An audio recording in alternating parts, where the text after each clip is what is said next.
Hello, thank you for stopping by. I am the veteran in lending and real estate. My name is Will Upshaw, NMLS number 826975. I'm here to provide you a quick overview of the FHA program.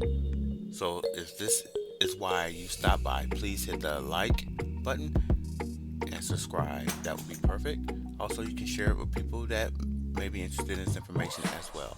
If not, maybe next time. Okay, let's talk about the FHA loans.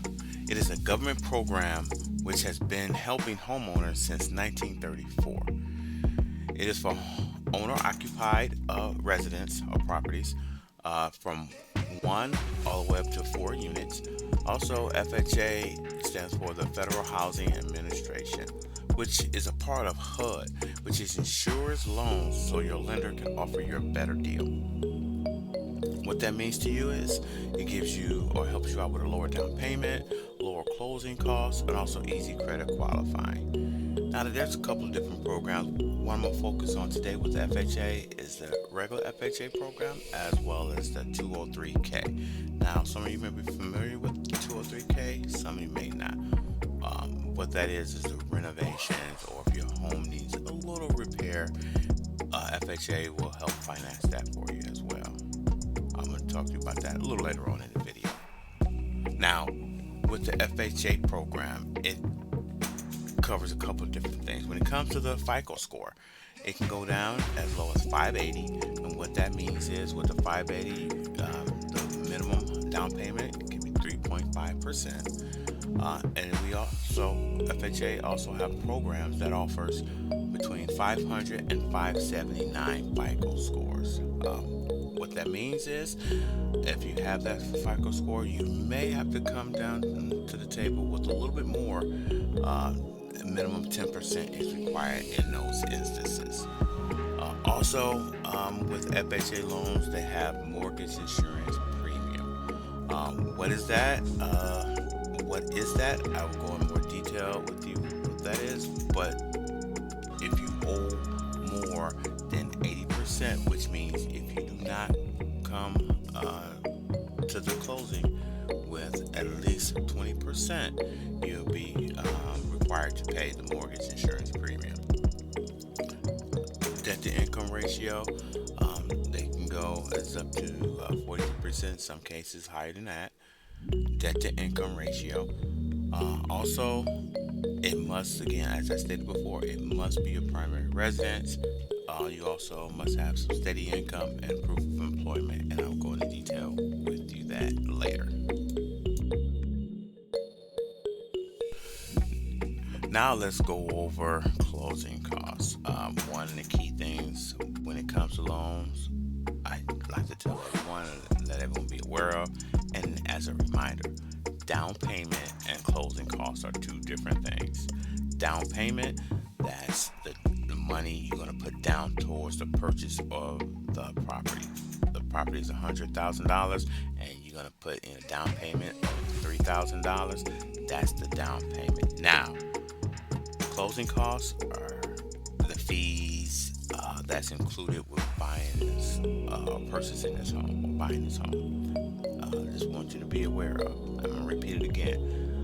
Down payment and closing costs are two different things. So if you hear or be aware, if you hear people saying, realtors, lenders, whoever saying, oh, there's zero money down, no money, nothing down, always ask, well, what about the closing costs? And I'm going to let you just ask that question because, again, there are advertising ways where they just say one thing and don't include all this stuff. And if you're unaware, you're going to go say, oh, I can buy a home with nothing down, and then there are money that you have to come. So just be aware of that. Now, what is closing costs? Well, closing costs are allowable charges that the lender could charge to purchase this home. When it comes to different things that's included with this now, just so you can be aware of well that FHA allows up to 6% seller concessions. Seller concessions are money that the seller will provide or give the borrower to help pay some of these costs. Or you may or may not have heard, oh, is the seller gonna pay my closing costs? Is the seller gonna pay this? If they can possibly do that, this is something that you will have to speak with your realtor about when it comes down to putting in your offer. But they do allow up to 6% seller concessions. Now, what's included in the closing costs? Those things could be anywhere from lender origination fees, document verification fees, attorney fees, depending on your state. Not everything applies. Something may or may not be included. Any appraisal fees or inspections, as well as title insurance, the title examination, if your property needs a survey, credit reports, transfer, tax, recording fees, if there's any tests that's needed, a home inspection that may be needed, but also there are things called prepays. Now, what prepays are is it your lender will prepay or we deduct. Let me check that. They will add 1 to 2 months of mortgage payments in your closing costs. So let me repeat that. They will add 1 to 3 months, 1 to 2 or 1 to 3 months of monthly mortgage payments. So you can pay, you're pretty much paying your mortgage between 1 to 2 months. So once the loan closes, a lot of times you may not pay that next month. For instance, if your loan closes in October, you may not pay November or December out of your pocket because you already prepaid it. And that will include your property taxes as well as homeowners insurance. That may be included in a closing cost or it may be separate. But I just want to again keep in mind if they say, oh, your fees is only $1,500, but you have to bring $4,500 to closing. A lot of times these are in there, and it should be either in your loan estimate or your closing disclosure. So make sure you review that. And if you have any questions regarding it, please reach back out to your loan originator, lender, or your realtor may be able to direct you to the right questions or right answers. Also, what's included in that, or may or may not be included in that, depending on the lender, is your mortgage insurance premium. It's a upfront charge that the FHA will put on this loan, and that may be included in that as well. And all of that included could be what they call the cash to close. And again, once you get to that point, either it's going to be the loan estimate or it's going to be at the closing disclosure that will outline all that. So we want to make sure you review that, and if you have any questions regarding, before you sign it, have your loan originator walk you through it. So just make sure you understand what you're signing. I know it's a lot of paperwork, it's a lot of documents, but you want to be aware of what you're signing.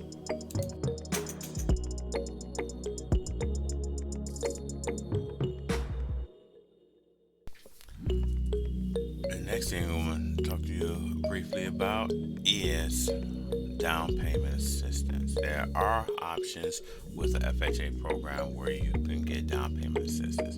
Down payment assistance can come from a couple of different companies' options. It can come from a government agency. It can come from a bank or a lender. It also can come from a family member or things like that. Now, when it comes to some of the down payment assistance programs, since there are a big wide variety, there's what they call non-repayable grant or forgivable loan, which means those are loans or monies that you do not have to pay back if you meet the criteria. Some state you have to be in a home for 1 to 2 years, some can be 3 to 5 years. Again, these are things that when you're speaking with your lender, you ask those questions about, because there's a couple of different options there. There are also some that are low interest rate loans, which means it's a loan, another loan on your property, but it's a low interest rate and it may be anywhere from 5 to 10 years. So again, it's a couple of different ones, so please make sure you ask that question. But again, there are options out there. And with a lot of these down payment assistance programs, there are home buyer education courses that may be required. And a lot of these courses can be anywhere from $50 to $100 or can be absolutely free. But before you go and take these courses, make sure you speak with your lender to see if it matches up with their program, because you don't want to take a course, spend your money, and then it doesn't match up with their program. You have to do something totally all over again. But I'm just wanting to let you know there are options out there. If you don't have the 3.5% to 10% down payment, there are options out there that can help you get that down payment to get into the home that you're looking for.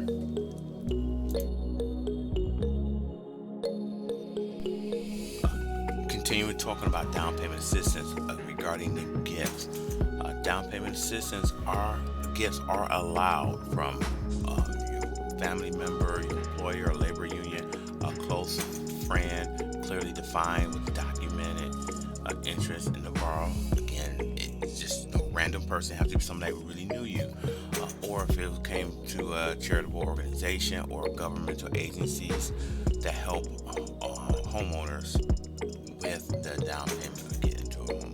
The thing you would need, not only the down payment assistance funds, you also would need a letter or a documented support that it is a gift and not a loan, and it's for to help purchase a home. And again, it has to specifically state that, because if it just states, "Oh, I'm gifting them $5,000," they're like, "Well, what is it for? What is it?" It needs to spell out what is it for that they're gifting you the money or the funds to purchase your home. Okay, so again, if you don't have the money, it doesn't mean you cannot buy a home. It just means there's some different options, different ways, and that's why you ask these questions with your lender or your loan originator, so they could be able to answer these questions and provide the best option, the best route for you.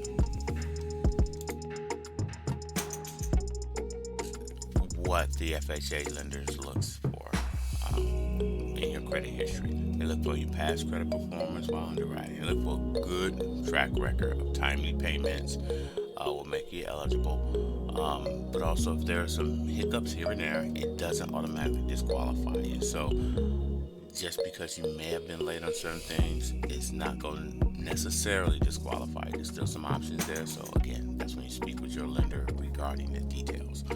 Also, when it comes to things as far as bankruptcy, they have different requirements. Now with FHA, when it comes to bankruptcy, if you had a Chapter 7, there's a 2-year waiting period from the discharge date. Let me give you an example. If you file for bankruptcy in early 2021, let's say January, but it didn't discharge until November 2021, you have to wait 2 years for the Chapter 7, so that would be November 2023 to be able to be approved or qualified to apply for an FHA loan. Chapter 13 bankruptcy is 1 year from the final payout. Also, if you had a foreclosure, again, it doesn't automatically disqualify you. If you had a foreclosure, you have 3 years from the date of the foreclosure. Again, if you foreclosure in January 2021, you have to wait 3 years, so that would be January 2024. Same thing with the short sale. It has to be 3 years from the date of completion, so it doesn't automatically disqualify you. There is a way, an opportunity for you to still be able to qualify for a loan. Again, for further details, please speak with your lender, and they will go over the details and more with you on your particular credit history.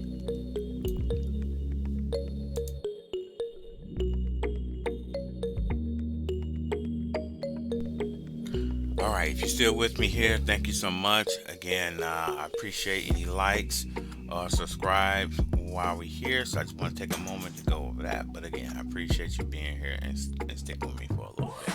I hope I'm providing some valuable information. Please, if you have any other questions or comments, please leave a comment, leave a note, reach out to me, and I'll make sure I address anything I missed, or if you want some more information, just please let me know how I'm doing here. Okay, now let's talk about the 203K. Now, as I mentioned before, FHA has a 203K loan, a rehab mortgage loan, and some people look at it for renovations. Now, everything I talked about previously when it comes to the qualifications, when it comes to the credit score, when it comes to the closing costs and fees. All of that is very similar or the same as the regular FHA loan. The difference is with the 203K or some of those homes that you'll walk in, oh man, this is nice, but it needs new flooring, but it needs new kitchen, but it needs new cabinet, it needs a roof. It needs these things in order to be updated or nice or livable. Now, in these cases, you can utilize your 203K loan. It's not available in every home. It's not available in every location.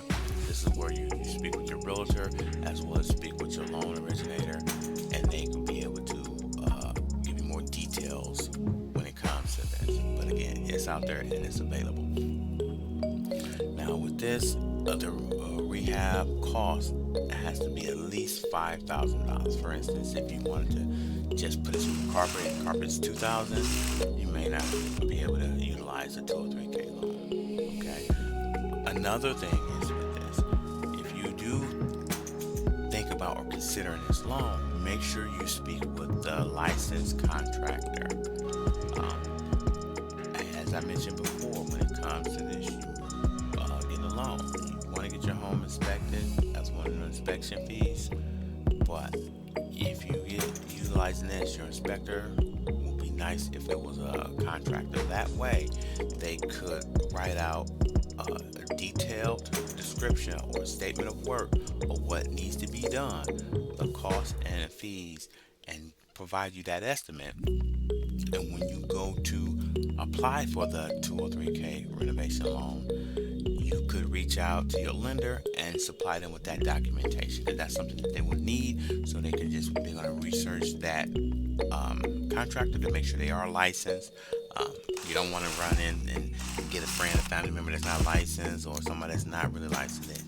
No, it has to be somebody that's licensed, because again, you do know once they close the loan, there will be a lien on the property from the lender, and they want to make sure that it's done by a proper licensed professional. So if there's any issues or concerns, they'll go after that person and not yourself. So we want to make sure you do that there. Now, the cost of this, or the amount that they will supply, that varies. I know it is a minimum $5,000. It can go up in some cases $25,000, $30,000. In a lot of cases $50,000. Just depends on location, depend on the area, depend on the structure at that moment. So make sure again you speak with your lender.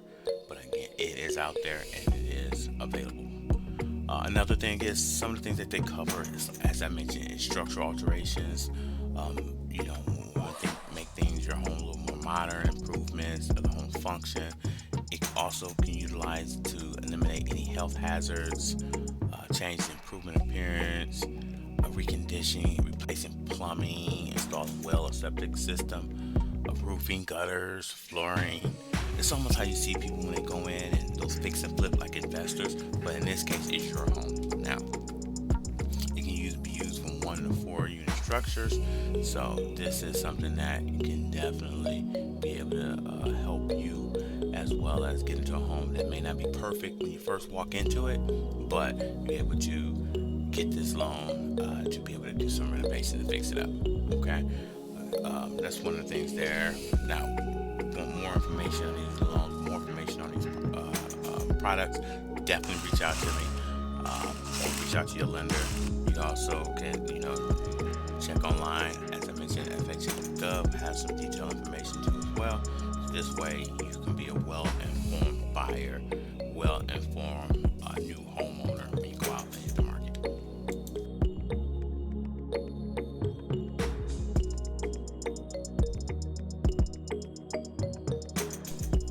All right, that's getting towards the end of my time here, end of this video. So again, thank you for your time. I hope this information helps. Now, please hit me up in the comments if you have any more questions, or if you think I missed anything, definitely let me know.